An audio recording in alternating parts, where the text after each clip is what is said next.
यह कहानी बिहार के एक गांव की है जिसमें विजय नाम का लड़का रहता था। बचपन से ही पढ़ाई में होशियार विजय अपने मम्मी पापा की आखिरी उम्मीद था।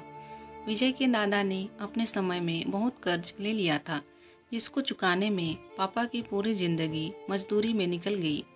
उनके पास थोड़ी सी ज़मीन थी जिससे उनका गुजारा हो रहा था। पापा की तबीयत मजदूरी करने से खराब रहती थी, पर पापा विजय को इस बात का एहसास नहीं होने देते थे। विजय को पढ़ाई में इतना होशियार देखकर उसके मम्मी पापा ने हर वह काम किया जिससे वह विजय को पढ़ा पाए। विजय की कॉलेज की पढ़ाई ख़त्म हो गई थी और वह एक छोटी सी नौकरी करने लगा, जिससे उसका खर्चा निकल जाता और साथ में वह कलेक्टर बनने की तैयारी भी कर रहा था। विजय अपने वक्त का एक मिनट भी फालतू नहीं गुजारता था। विजय ने पूरा समय पढ़ाई और नौकरी में ही लगा दिया। विजय के पापा को यह पता था कि वह कलेक्टर बनना चाहता है, इसलिए घर की हालत बहुत ज़्यादा खराब होने पर भी उन्होंने विजय से कभी इस बात का जिक्र नहीं किया और न उसको अच्छी नौकरी करने के लिए कहा। लगातार 2 साल तक विजय पास नहीं हो पाया। उसके बाद भी उसके पिता ने अपना घर और ज़मीन गिरवी रखकर विजय को आईएएस की कोचिंग ज्वाइन करवाई और उसकी नौकरी भी छुड़वा दी और केवल पढ़ाई करने को कहा।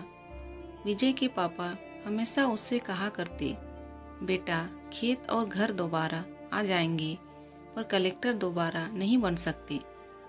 आज पूरे साल पढ़ाई करने के बाद विजय का रिजल्ट आ गया, जिसमें वह अच्छे नंबरों से निकल गया था।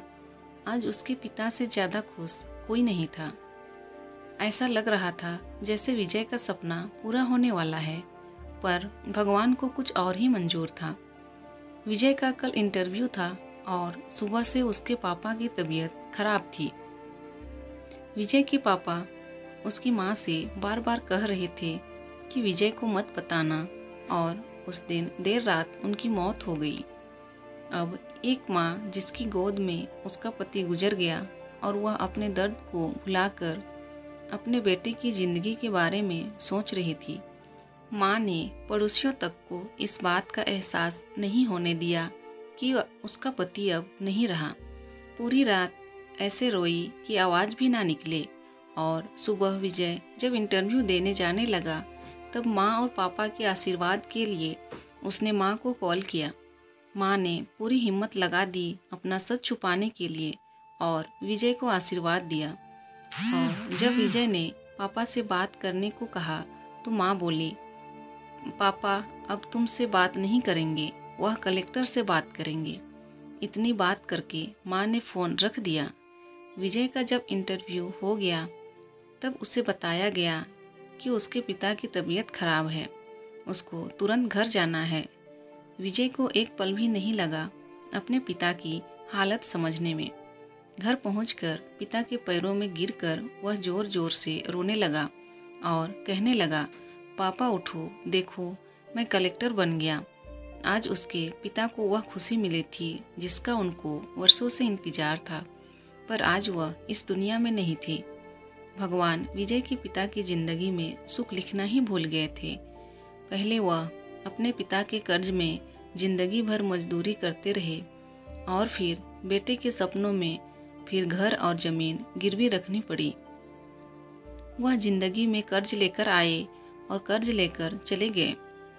विजय के पिता को भले ही ज़िंदगी में कुछ हासिल ना हुआ हो, पर वह अपने लड़के को इस काबिल बना गए कि वह अपने साथ पुश्तों को बैठे बैठे खिला पाए।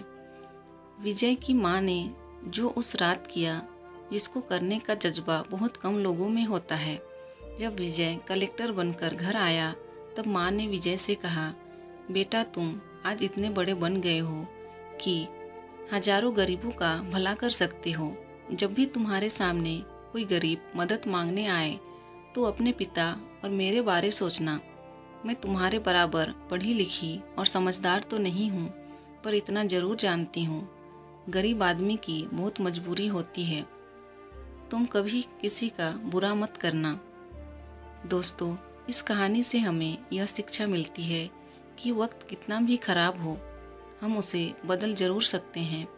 माँ और बाप के एहसानों को हम कभी नहीं उतार सकते हैं, पर हम अपने कर्मों से उनकी इच्छा जरूर पूरी कर सकते हैं। अगर ये वीडियो अच्छी लगी तो प्लीज़ वीडियो को लाइक कीजिए और चैनल को सब्सक्राइब कर दीजिए।